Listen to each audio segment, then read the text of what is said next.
Nauwi sa habulan ang pag-aresto sa driver ng isang SUV na sangkot umano sa hit and run sa Agoo, La Union. Sa cellphone video, kita ang pag-corner ng police mobile sa SUV na sinasakyan ng suspect. Pinaputukan ng isang pulis ang gulong ng SUV para hindi na ito makatakas pa.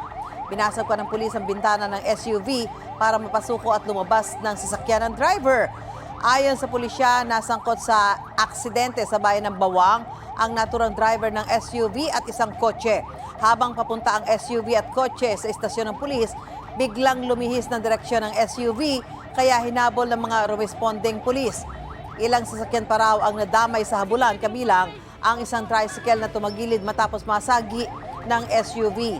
Naharap sa patong-patong na reklamo ang driver ng SUV.